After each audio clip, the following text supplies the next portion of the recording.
We're back at the Students for Liberty Conference in Washington, D.C.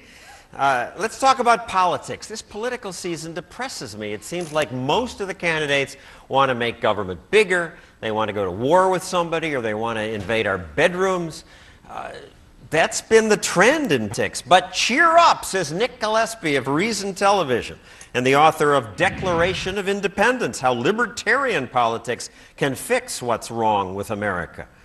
You say there are rays of hope? I can think of at least 3 reasons to be optimistic in the current moment, and one of them is that a record high 40% of Americans, it's a plurality of Americans, refuse to identify as either Republican or Democrat. And that disaffiliation and saying, I don't want to be seen in public as one of these two things, that's the beginning of great wisdom.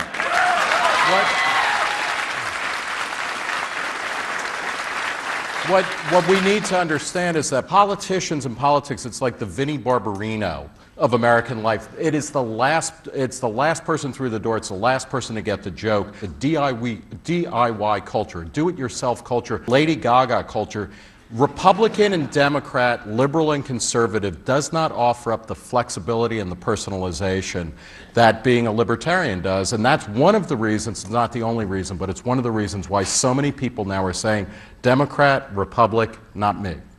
And we should be optimistic about that. So there's skepticism about the Democrats wanting economic police and the Republicans wanting other kinds of... But when I say I'm a libertarian, people say, huh, what's that? Do you mean libertine? You're in favor of... Let's not put that down either, okay? But no. But when, I find when you say, look, I am socially tolerant and I'm fiscally responsible, that gets people's attention, because what you're saying is, I don't want to run your bedroom and I don't want to run your boardroom, and I certainly don't want to police the world. And then suddenly people are more willing and more interesting to talk to you. I would think so, but there's a Republican governor of a Democratic state who was elected twice by good margins. He left the state in great financial condition. He couldn't make a dent in the Republican primary. I'm talking about Gary Johnson. Yeah, no. Look, Johnson might not have done well in the Republican primary. He's running for the Libertanity presidential nod, and he'll have some action there. But he's a ray of hope, because this is a guy who said, you know what, we want to shut down the prisons, we want to change the drug laws, we want to open up school choice. We don't want to invade Texas or Arizona. I mean, these are pretty sound principles. But beyond him, and he's out there, and we know of him more now than we did when he was governor in New Mexico.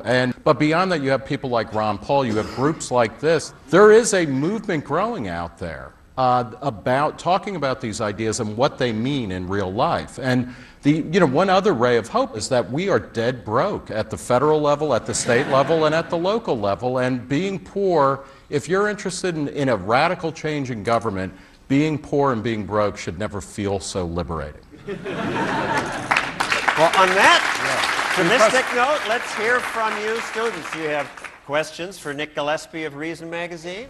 Go right ahead. My question is, does the future of libertarianism reside in the Republican Party or within the context of the two-party system?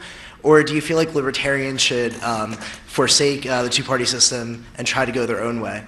I think that the future of libertarianism resides in the heart of every malcontent who says, I want to make a better world, I'm not satisfied with this world, I want to extend my ability to choose the life that I want. So libertarianism it will be expressed through politics, but its main focus will not be politics, it will be beyond politics. And I just want to add to your point about Republicans and Democrats. When I was at ABC and I discovered this new movement, and oh, this makes me, and I tried to convince people, I thought, well, the Republicans, the social conservative Republicans, will resist this because this is their religion, this is their heart. I can't talk them out of their beliefs. And the liberals, once I explain the economics, that they'll be more open to it. And I have found the opposite has been true. Conservatives welcomed me to their conferences, let me speak at all kinds of social conservative events. They were polite, they might not have entirely agreed, but wanted to discuss the ideas. My kids went to school with Al Franken's kids. He had this left-wing radio show. I thought I could go on and reason with him. And he was an animal. He just wouldn't let me get a word in edgewise. And my experience has been that the progressives, most of them, their mind is just closed to liberty. Yes? Hello, my name is Stephanie Fuentes from Fort Gulf Coast University. John, you just talked a little bit about how people have like really closed mind and you can talk to them. But I feel like one of the roadblocks that we have is the entitlement mentality, and that I have a right to a job, an education, I have a right to a house, and I feel like that's a huge roadblock to actually be able to progress. Well, I can say right off the bat that you do not have a right to a job or a house or anything else. But I question premise. You know, record highs of people, according to Gallup and other polling services, say we want a government that does less and costs less. And I think most people in America know they want to be able to work hard. They don't want to be guaranteed a job. They want to be guaranteed an opportunity. They don't want, I can tell you now, as somebody who owns a house, I don't necessarily want to own a house. I want to sell a house. And that's not going to happen. And just for the record, I disagree with Nick, and I agree with your premise. I'm addicted to this entitled feeling. I think that's what they're rioting about in Greece, where they want to make tiny cuts, but people say, this is mine. And Social Security and Medicare, when my generation retires and bankrupts you, most of my peers feel entitled to all that money. I don't want to step on John's line, but you know, when you retire, you're going to be old and weak, and the rest of us here, we're going to tip the scales in our direction. I hope so. Thank you, Nick Gillespie. Now, I should say, most of the students here are not gay. Most are not prostitutes. Many don't gamble or use drugs, but do you want laws that forbid other people to do those things? No! All right, when we return, we're going to look at that and talk to someone who says we libertarians are wrong for saying that. That's next.